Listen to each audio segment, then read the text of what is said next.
तो मैं बना रही हूँ आलू की गुटके दिव्यांश के लिए, और हम लोगों के लिए बनाएगी मैगी, क्योंकि मेरे बेटे को भी जाना पड़ेगा मेरे साथ।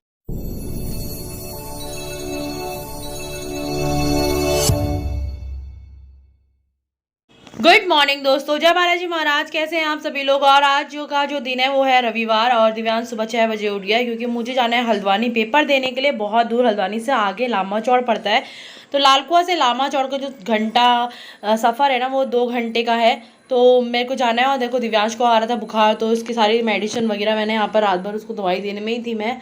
और अब फ़िलहाल दिव्यांश का बुखार जो है ना वो अब कंट्रोल में है, और जुकाम भी कंट्रोल में आ चुका है। मगर आप दिव्यांश को साथ में लेके जाना पड़ेगा क्योंकि कोई करने वाला देखने वाला नहीं है। तो मैंने ना गुटकों के लिए मसाला तैयार किया है। आप लोग बताना कि आप लोगों के घर में कैसे बनाते हैं गुटके। तो मैं तो ऐसे बनाती हूँ, मेरी मम्मी भी ऐसे बनाती है। तो मैंने आलू को पीसेस कर लिए हैं, तेल मैंने रख दिया है। अब मैं इसमें सिर्फ़ और सिर्फ डालूँगी जीरे का तड़का, और फिर मसाले डाल दूँगी। मैंने इस मसाले को पानी में भिगा रखा है, नॉर्मल मसाला है, कोई भी ऐड वैड नहीं कर रखा है मैंने। नमक, हल्दी, धनिया, मिर्च है, और इसमें थोड़ा सा पानी डाल दिया ताकि ये जब मैं तेल में डालूँ तो जो पानी है ना वो पानी और उसका रिएक्शन हो, और जो मसाले हैं वो जले ना। और ये मेरे आलू हैं। तो यहाँ पे मैंने दिव्यांश के लिए बनाए थे आलू के गुटके, तो अभी मैं उसको दे दे रही क्योंकि हमें निकलने में टाइम है। दिव्यांश आजा नम। और दिव्यांश जब तक इसको खाएगा तब तक मैं और काम। तो मैंने एक बार फिर से उसके लिए चढ़ा दिया चीला, और चीले का पेस्ट बनाया था। इसमें शिमला मिर्च डाली है, शिमला मिर्च डाला हुआ वो अच्छे से खा लेता है। तो यहाँ पे चीला बन रहा है। आलू मैंने बना के रख दिए हैं, और मेरा बेटा ना बहुत चूज़ी है, तो ज़रूरी नहीं है कि वो आलू खा ले, इसलिए मैं बैकअप के लिए चीला भी ले जा रही हूँ। तो अब मैं फाइनली मैगी बनाने जा रही हूँ, जो कि हम खाएँगे अभी अभी खाएँगे। तो देखते हैं कैसी लगती है मेरी मैगी। आप लोग कैसे बनाते हैं मैगी अगर जल्दीबाजी में बनाते हैं। मैं तो पहले पानी गर्म किया, उसके बाद मैंने इसमें प्याज, टमाटर, शिमला मिर्च सब एक साथ डाल दिया। बब्बाल डालना है अब तो मुझे सिर्फ। और उसके बाद मैं इसमें डाल दूँगी मैगी का अंदर का मसाला। फिर इस मैगी मसाले को डाल दूँगी, थोड़ा बहुत अपने घर के मसाले डाल दूँगी ये वाले, और उसके बाद फिर मैगी डाल दूँगी, थोड़ा सा उबाल डाल दूँगी, और रसीली चसीली मैगी हम खाएँगे। चसीली फसीली क्या होती है पता नहीं, रसीली तो ज़रूर खाएँगे। तो भाई जो भी मैगी लवर है वो प्लीज़ एक बार वीडियो को ज़रूर लाइक करके जाएं, और कमेंट्स करके जाएं कि आपको मैगी पसंद है और आप कैसे मैगी बनाते हैं। तो ये मैंने अपनी मैगी बना ली है बहुत सिंपल तरीके से। पहले मैंने गर्म पानी किया, फिर सारे मसाले वसाले और सब्ज़ी वगैरह डाल दी, और लास्ट में मैंने अपनी मैगी डाल दी है, जो कि बहुत यम्मी यम्मी लगती है। अभी मैं लास्ट में इसमें थोड़ा सा रस छोड़ दूँगी, मुझे थोड़ा रसीली अच्छी लगती है, रस वाली मैगी, मतलब सूप वाली मैगी, अंग्रेजों की भाषा में सूप वाली। तो अभी सारा प्रोग्राम चेंज हो चुका है। चेंज होने का कारण है धूप आ गई है, तो दिव्यांश यहीं रहेगा। सारा सामान मैंने बना दिया था वैसे, लंच वगैरह जो हमें ले जाना था दिव्यांश के लिए, और मैं अपने बेटे को यहाँ पे कितनी वैरायटी का खाना दे चुकी हूँ। हाँ, तो अभी मैं निकलती हूँ क्योंकि मुझे अकेले ही जाना है, और पेपर देने मिलते हैं वहाँ पर। अभी ड्राइविंग खुद करनी है ना, तो बात नहीं हो पाएगी। ठीक है जी। तो मैं पहुँच चुकी हूँ कॉलेज, जहाँ मुझे पेपर देना है। ये है कॉलेज, और फ़ोन को रख के आना पड़ेगा बैग के अंदर, गाड़ी के अंदर, तो रख के आती हूँ। तो फाइनली मैंने एग्ज़ाम दे दिया है। जाऊँगी घर के लिए, कुछ खा भी लूँगी रास्ते में। और स्कूल बहुत बड़ा था यार, ये मेरे को तो मिल ही नहीं रहा था। सुबह तो मैं बहुत परेशान हो गई थी, तो घर जाके बात करती हूँ कि स्कूल पहुँचने में कितनी प्रॉब्लम हुई। बहुत तेज़ बारिश हो गई और मैं भीग गई, और मैं ब्राउनीज़ पे रुकी हुई हूँ। तो गाइस बहुत तेज़ बारिश हो रही थी और मैं पूरा भीग गई थी। फिर मैंने आके नहाया, और फिर मेरे हस्बैंड ने मेरे लिए चाय बनाई, वो भी काली मिर्च की, तो मैंने पी, और थोड़ी देर में सो गई आके। और अब जस्ट मैं आके अभी मेरा गला बहुत दर्द हो रहा है, और मैं अब बना रही हूँ कॉफ़ी अपने लिए और इसके पापा के लिए और दिव्यांश के लिए, क्योंकि उसको भी जुकाम हो रहा है तो वो भी पी लेगा।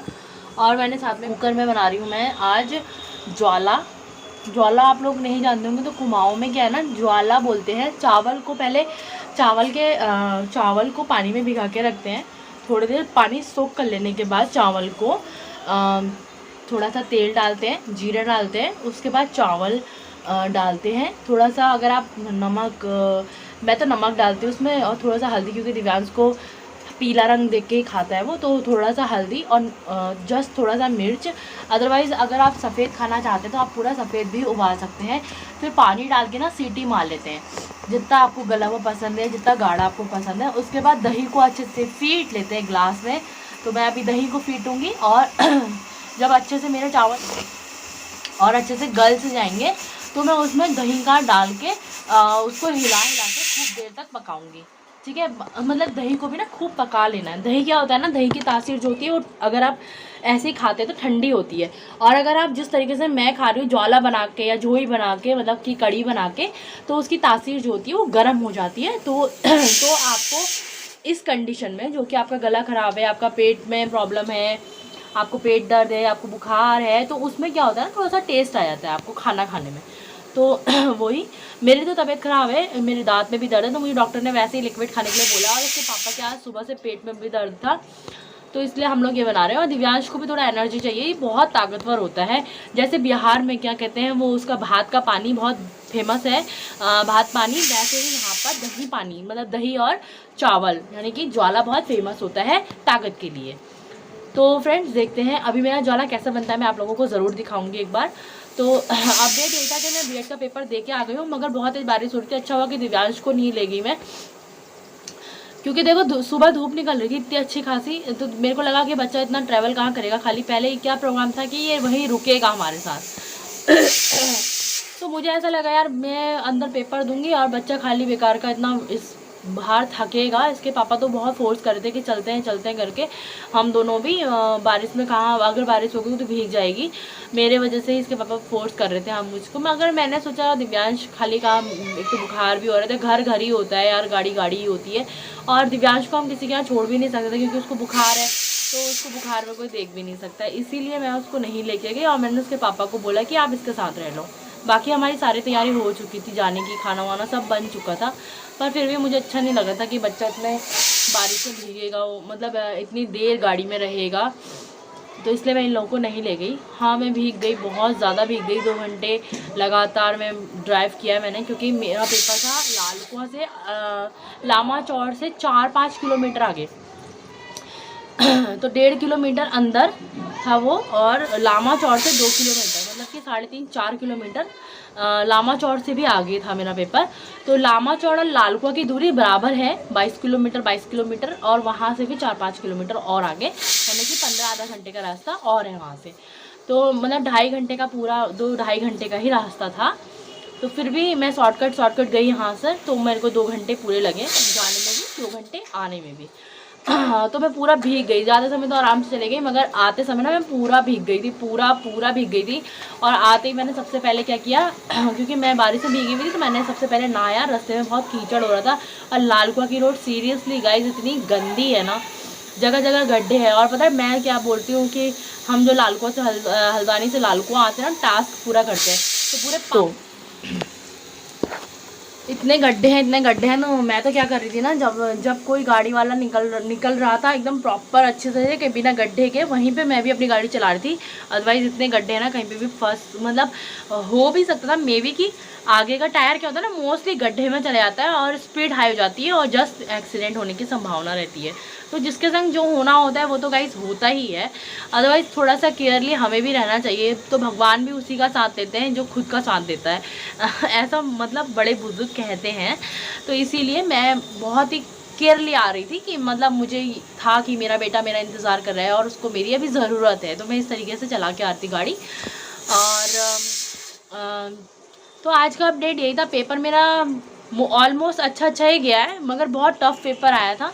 और साल के हिसाब से मैंने, क्योंकि जिसे और साल के हिसाब से तैयारी की थी, तो और साल के हिसाब से एक क्वेश्चन मेरा उसमें जो था वो आया था, विकलांग दिवस कब मनाया जाता है। बस अंतर्राष्ट्रीय, वैसे विश्व दिवसीय विकलांग दिवस कब मनाया जाता है, और इस बार क्वेश्चन आया था अंतर्राष्ट्रीय विकलांग दिवस कब मनाया जाता है। तो अगर आप लोगों को नहीं पता है अंतर्राष्ट्रीय विकलांग दिवस कब मनाया जाता है, तो मैं आपको बता दूँ कि 3 दिसंबर को विकलांग दिवस मनाया जाता है।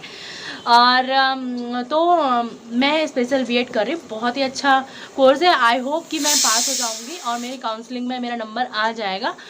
नहीं आया तो फिर नेक्स्ट ईयर फिर ट्राई करूँगी, क्योंकि मेरी बिल्कुल तैयारी नहीं थी कि आप लोगों को पता ही है कि सडनली इसका फॉर्म आया था, सडनली मैंने फॉर्म भरा, सडनली इसका पेपर हो गया और मुझे तैयारी का भी बिल्कुल टाइम नहीं मिला, क्योंकि दिव्यांश के संग जाना, घर में पुताई, सब कुछ इसी समय हो गया था। तो फिर भी आई थिंक सो कि मेरा सिलेक्शन होएगा, क्योंकि मुझे लगता है जिस हिसाब से मैं पढ़ रही थी मतलब दिव्यांश के साथ, तो उस हिसाब से बहुत सारे क्वेश्चन अच्छे भी आए थे। तो देखते हैं कि क्या होता है आगे। मैं अभी कुछ कहती नहीं हूँ इसके बारे में, पर आई होप सो जल्दी हम आपके संग खुशखबरी शेयर करेंगे। तो आज का ब्लॉग यहीं पे एंड करती हूँ। बहुत स्ट्रेस भरा था आज का दिन और बहुत टायर्ड भी हो गई मैं। तो बन चुका है हमारा जौला, जो मैं अभी बना रही थी। इसी तरह के ब्लॉग्स देखने के लिए हमें सब्सक्राइब करना ज़रूरी है। Thank you so much. जय बालाजी महाराज।